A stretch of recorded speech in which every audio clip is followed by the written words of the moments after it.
da CDD 05. É um prazer estar com vocês nessa manhã maravilhosa de segunda-feira, né? A gente sabe que toda segunda-feira tem um ar de esperança, um ar de renovação, não é isso?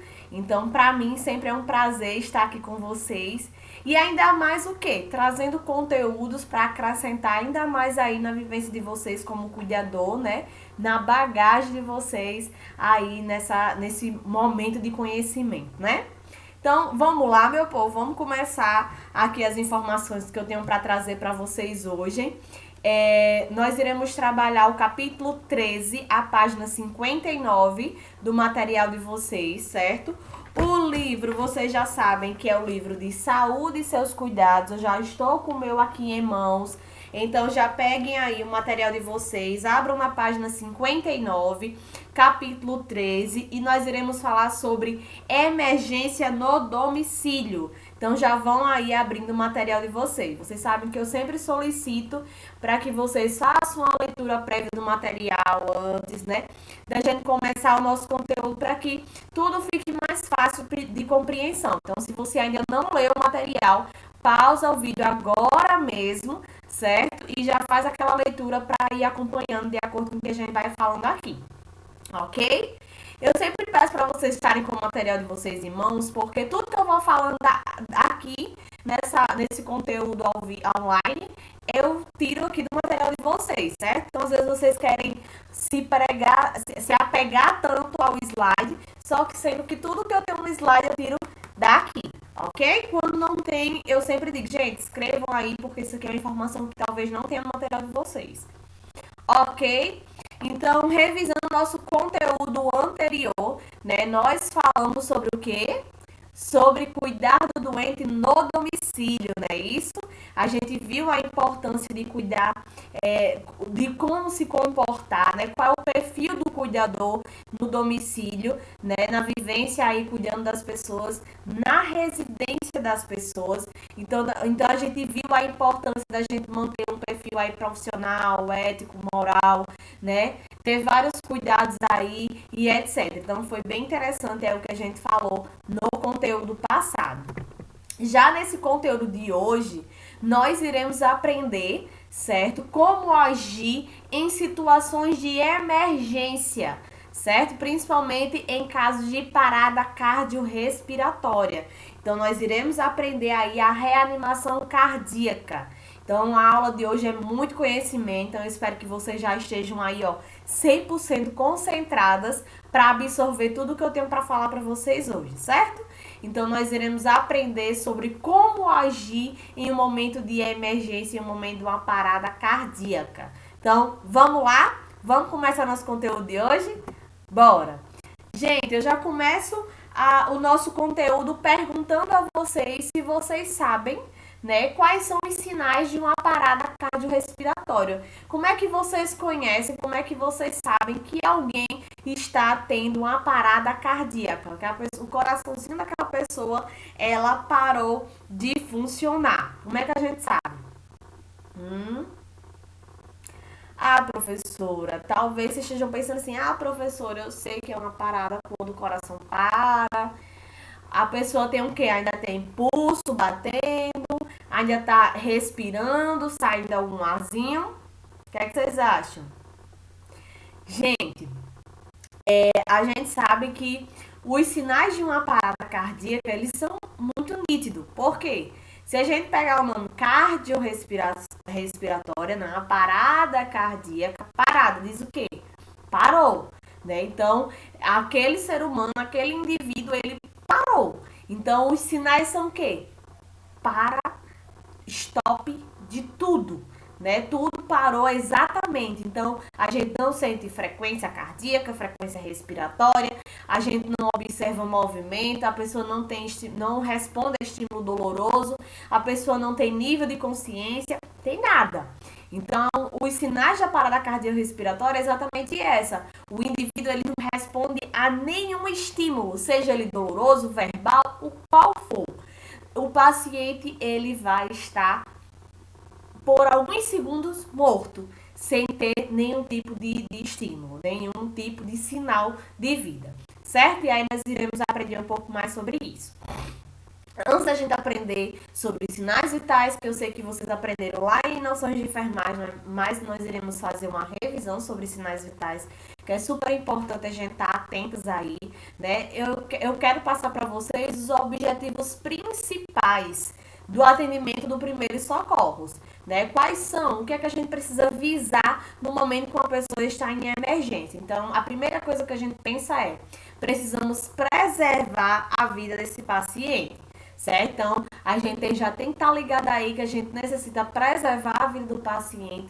Nós precisamos reduzir o sofrimento do paciente e prevenir futuras complicações. Então, é fundamental para vocês, cuidadores, ter o conhecimento, certo? A respeito das situações de emergência. Isso é primordial vocês terem isso aí na cabecinha de vocês, certo? Porque são circunstâncias que exigem um cuidado imediato, né? Uma ação simultânea. Então, quando isso acontece, você já tem que estar com toda a teoria e até mesmo algumas práticas, né, que a gente vai fazer quando vocês voltarem presencialmente, de como agir em determinadas situações.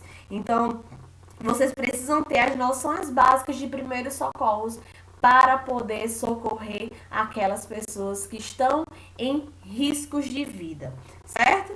Então, nós temos aí algumas informações que diz o seguinte: as principais atitudes a serem tomadas para um atendimento de emergência são: nós precisamos checar, certo, o local do incidente. Nós precisamos verificar o estado do paciente, como é que esse paciente ele se encontra. Pedir ajuda sempre. Se você não puder ajudar, você precisa ligar para uma assistência, para um órgão aí responsável, seja SAMU, seja polícia, seja o que vier na cabeça de vocês, mas vocês precisam sempre pedir ajuda. Prestar assistência à vítima até a chegada do socorro. A gente sabe que não é caso até de prisão, né, de cadeia, se você recusar em ajudar o próximo, né, em recusar socorro. Então, a gente chama até de ter uma lei, né, que a gente chama de omissão de socorro. Então, se você viu alguém passando mal e fingiu que não é da sua conta, se aquela pessoa quiser lhe denunciar na delegacia e prestar um BO contra você, aquela pessoa pode sim e você vai responder por aquilo, certo? Então, a gente precisa ter todo um cuidado aí. Professora, mas eu não sei o que fazer. Ligue para a SAMU, ligue para a polícia, ligue para o que vier na cabeça de vocês. Vocês não podem deixar aquela pessoa lá sozinha sofrendo. Porque tem situações em que, lógico, se você não sabe, se você tem medo, se você corre riscos também, você não pode colocar a sua vida em risco. É a primeira lei aí dos primeiros socorros, do socorrista. Você também não pode colocar a sua vida em risco. Porém, né, você tem um mínimo de ter a ação de ligar para algum órgão responsável. Então, eu passei, tinha uma pessoa ali que era na pista, mas eu vinha sozinha no carro. Tava escuro e eu não sei se realmente a pessoa sofreu um acidente, alguma coisa aconteceu. Então eu corro o risco. Porque se eu parar e for um assalto, se for uma coisa de mentira, né? Mas para você não ter problemas futuros, vocês precisam ligar. Então liga para a polícia, liga para a SAMU. Olha, eu acabei de passar na BR-101, tem um rapaz deitado no chão, próximo de uma moto. Eu não parei porque eu estou sozinha, a rua tá muito escura.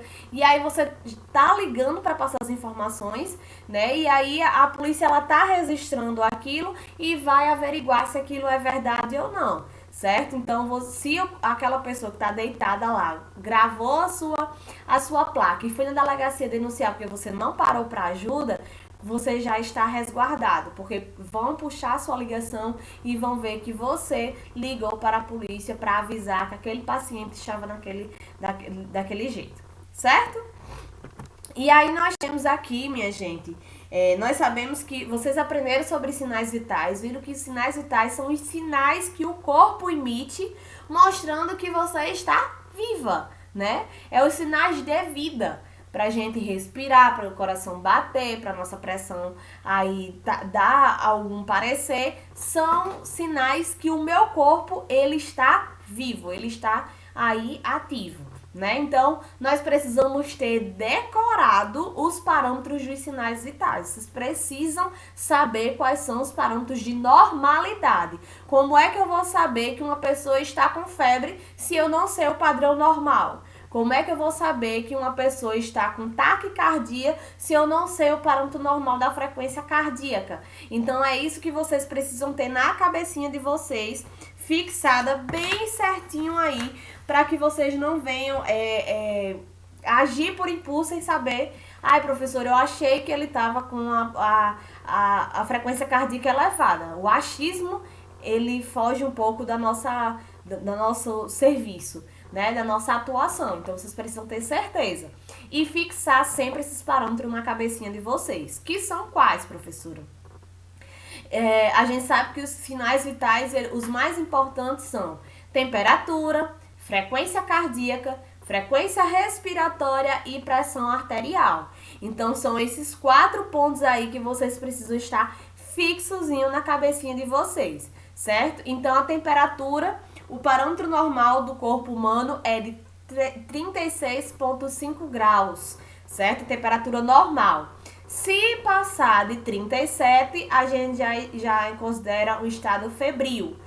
Se chegar a 38, a gente já considera febre, né? Então, a gente já tem aí a noção de passou de 36,5, já se encaixa em um febril. Passou de 38, a gente já se encaixa em febre. Então, vocês viram isso lá em noções de enfermagem, mas eu estou aqui revisando para fixar ainda mais esse conteúdo na cabecinha de vocês, certo?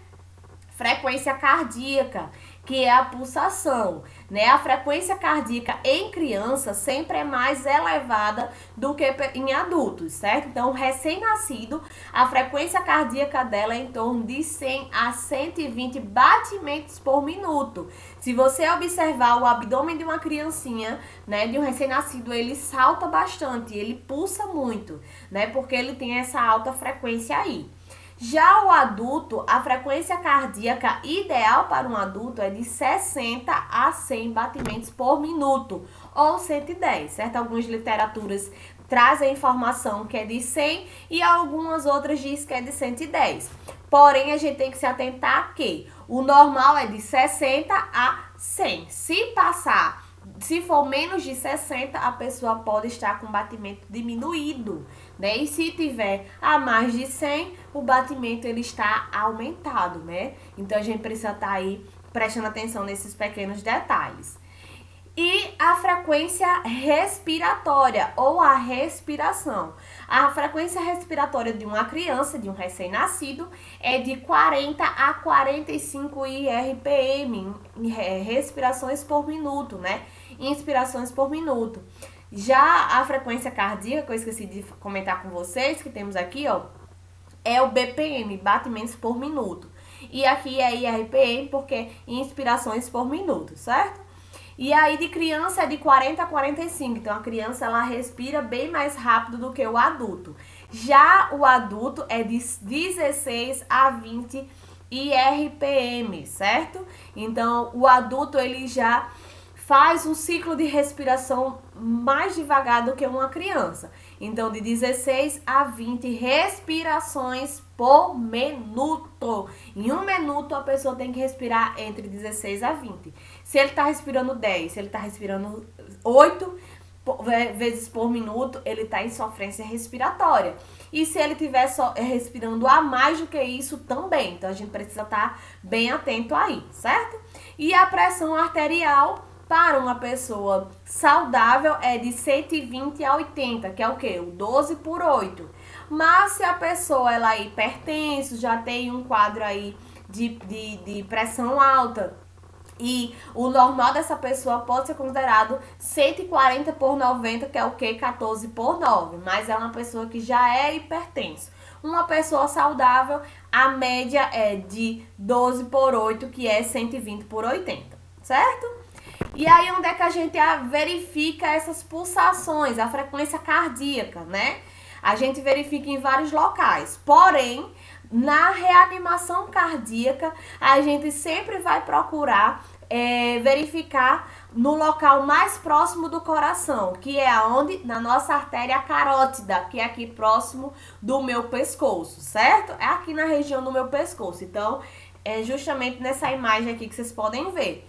Mas a pulsação ela passa em vários outros locais, como por exemplo, na minha artéria radial, que é no meu punho, na minha artéria femoral, que é aqui perto da minha região guinal, certo? Na minha artéria poplítea, que passa por trás da minha linha poplítea, por trás do joelho, no meu pedioso, que é em cima do meu pé, e na minha artéria tibial, que é na região lateral do meu pé também, certo? Então são locais que a gente pode vir aferir a frequência cardíaca.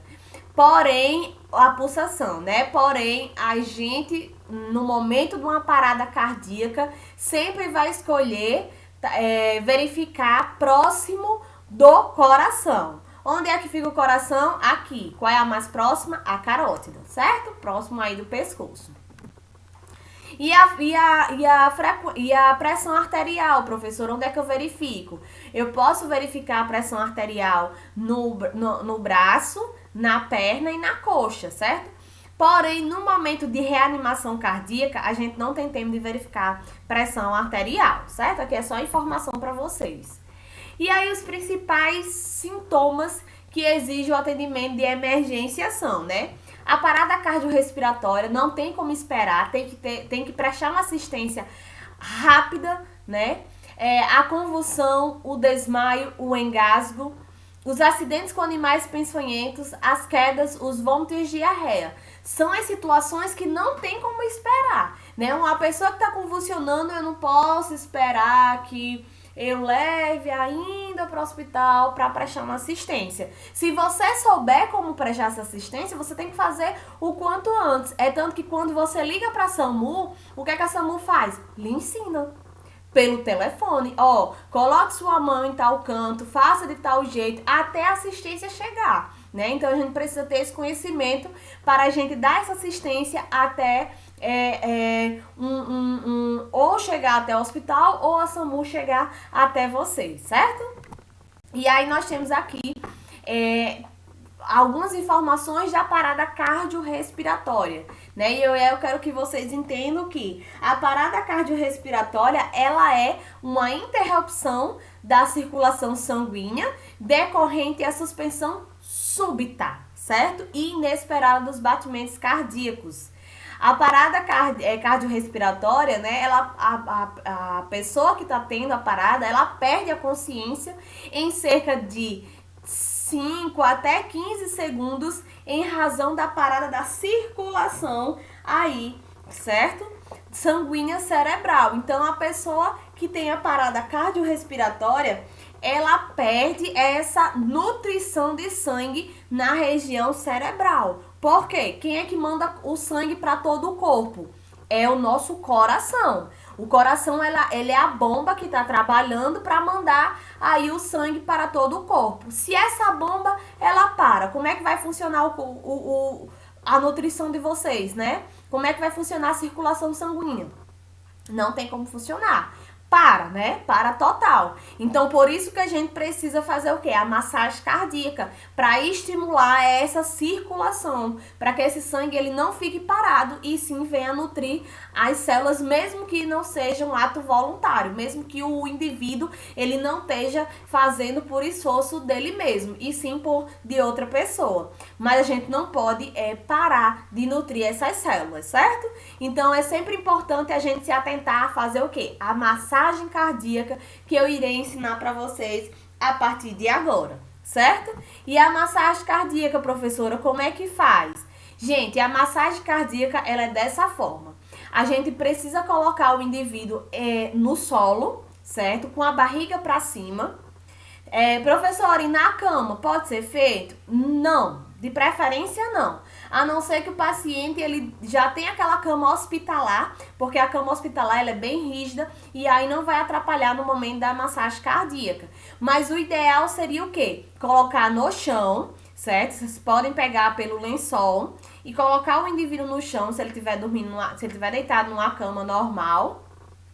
E aí mantém a vítima deitada com a barriga para cima, tirar, se tiver com camisola, levar a camisola de cima do peito, certo? Você precisa ajoelhar próximo da vítima e verificar os sinais vitais, certo? Você se aproxima, verifica a respiração, certo? Se tá saindo ar pelas narinas, se tem movimento torácico, porque quando a gente respira, o nosso abdômen ele movimenta, então a gente tem como observar isso também. Verifica se tá saindo ar. Se não tiver, olha, né? Vê se tá movimentando a barriga, não tá. Vocês precisam fazer um estímulo verbal. Chamar a pessoa. Dona Maria, se ela não responder, certo? Você vai estimular com comando doloroso. Como é esse comando doloroso, professora? Vocês podem dar umas batidas aqui na clavícula, certo? Da vítima, que é esse ossinho que fica aqui próximo do pescoço. Vocês podem pegar a unha da paciente e apertar, certo? Ou vocês podem também fechar a mão de vocês e fazer um movimento de esfregaço aqui no osso externo, que é esse osso que fica ligando nossas costelas.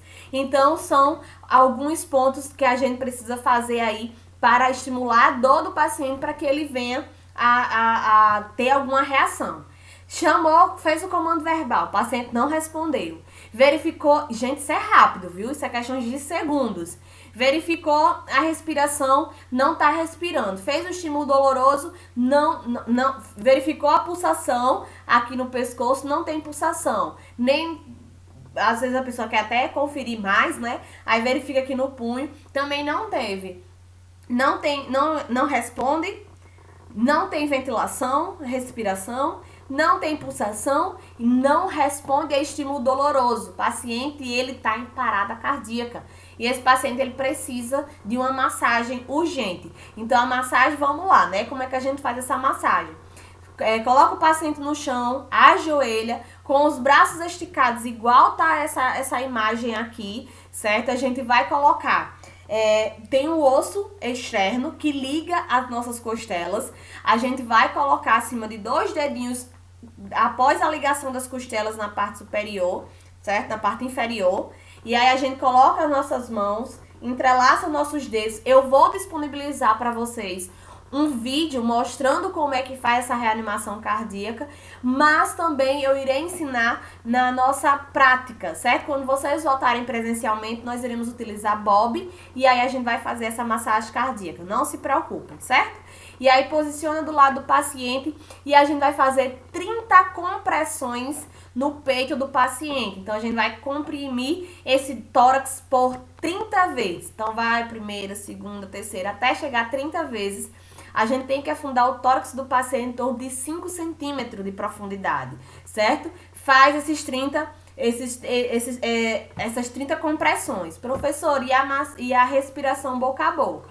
Gente, a respiração boca a boca, ela não é obrigatória, certo? Mas se você quiser fazer e souber fazer, não tem problema. Como é que a gente faz a respiração boca a boca, né? A gente retira qualquer objeto que esteja impedindo a respiração, dentadura, alimento, limpa toda essa região, certo?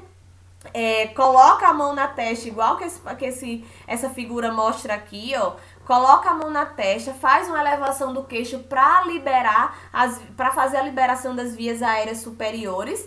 Abre a boca da vítima, limpa tudo que tiver a dentadura, tira tudo, certo? Aí o que é que você faz? Você tampa as narinas e acopla toda a sua boca na cavidade oral do paciente. E você vai jogar o ar dos seus pulmões para o pulmão daquela pessoa. Então você vai encher o seu pulmão de ar e vai soprar todo esse ar dentro da caixa torácica dessa pessoa. Não precisa ser rápido.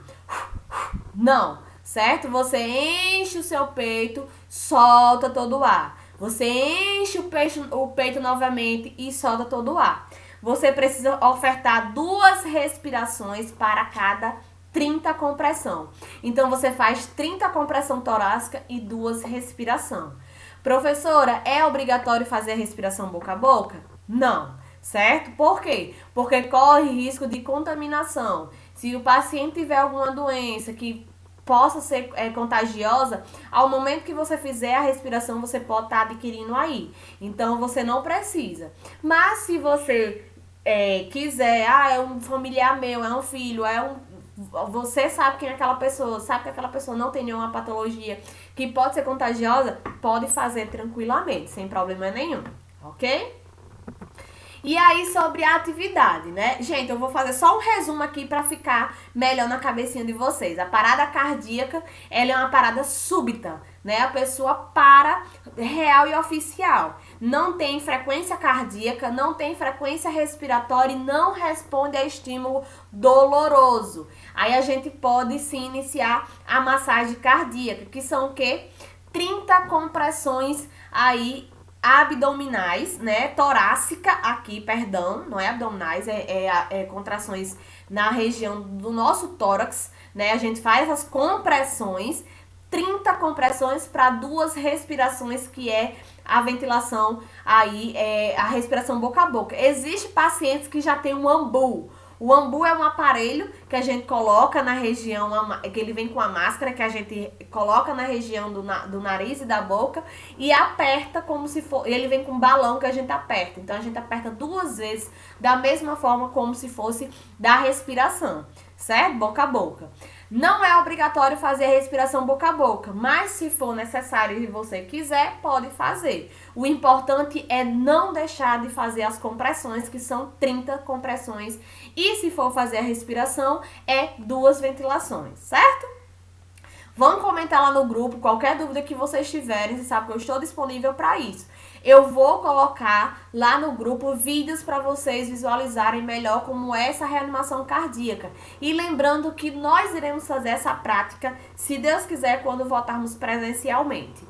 E aí, a atividade, né? Eu posso perguntar para vocês, gente, cita os parâmetros de normalidade dos sinais vitais. Qual é o padrão normal de pressão arterial? Qual é o padrão normal de temperatura? Aí você vai lá e coloca, certo?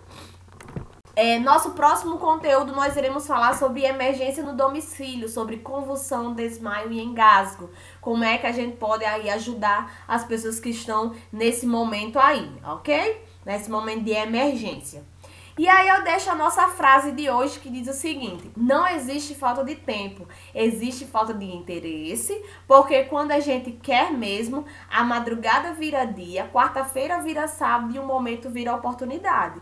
Então tá aí pra vocês que ficam aí tristes, mas a gente tá vivendo esse tempo difícil, não quero fazer nada. Gente, vamos aproveitar, né, esse tempo que estamos livres aí, vamos nos capacitar ainda mais, buscar conhecimento, se conectar com a natureza e com vocês mesmos, certo? E até mesmo com a fé. Então, uma boa semana para vocês, fiquem todas com Deus e é com muito prazer que eu venho trazer esse conteúdo para vocês hoje. Então, super beijo, tchau, tchau e até o nosso próximo encontro. Tchau, turma! Cheiro no olho!